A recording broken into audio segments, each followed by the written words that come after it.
by putting flour. We've got flour in here. I'm going to put in some sugar.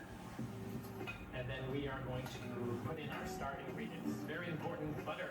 Keep it nice and cold.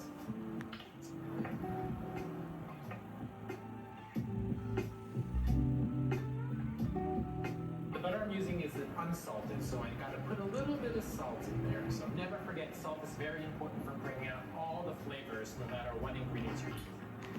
Handy masher. So I'm going to combine the flour and the butter. Now just a little bit of ice water. The important thing about pastry, you don't want to handle it too much. You're going to get gluten development.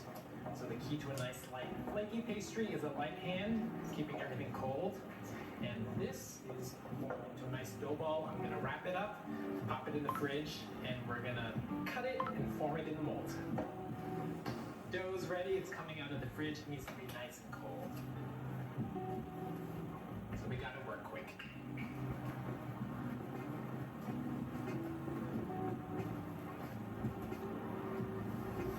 We go with the pizza cutter.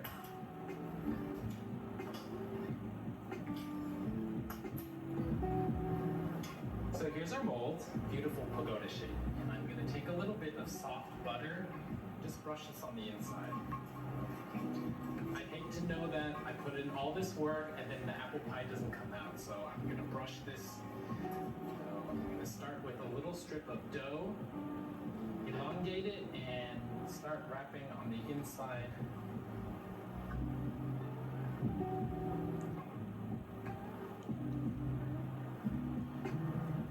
Right, I think this looks good. I gotta pop it back in the fridge. I'd love to bake it now, but the problem is if I bake it now, the butter's getting soft, it's gonna melt.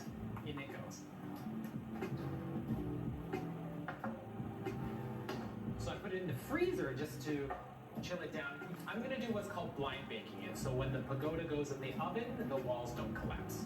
That extra bit of weight on the top is going to help the pastry stay against the walls of the mold. And I'm going to pre-bake this for a little bit in the oven.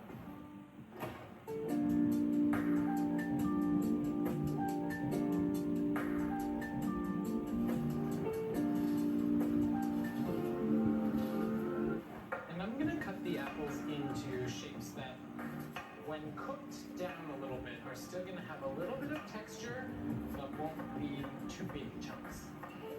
To build some flavor, I'm going to use butter, and I'm going to put in some of my apples.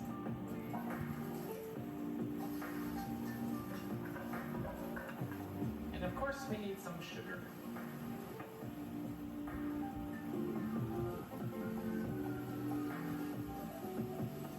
And for some acidity and freshness, a little bit of lemon juice. I'm putting a little bit of cane sugar for just an added element of depth of flavor, almost like brown sugar.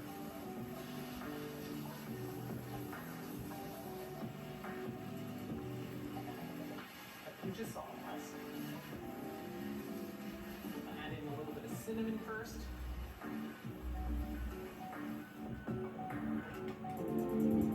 Looks good. And I'm going to take out the rice. Now just to finish my apple filling, everything's sauteed down nicely. Apple tastes good, nice and buttery. But I want to add a little bit of texture, so putting in just a little bit of raisins, walnuts, something crunchy.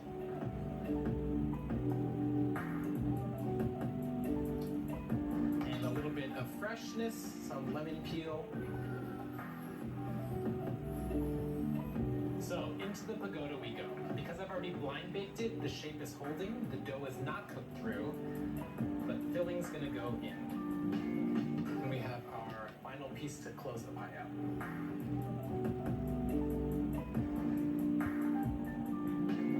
But just like with the regular apple pie, I want to have a couple steam vents and let some of that moisture escape as it bakes. And this is going to go right back into the oven. It's going to be delicious. The Gardens by the Bay and MediaCorp National Day Concert 2026 is back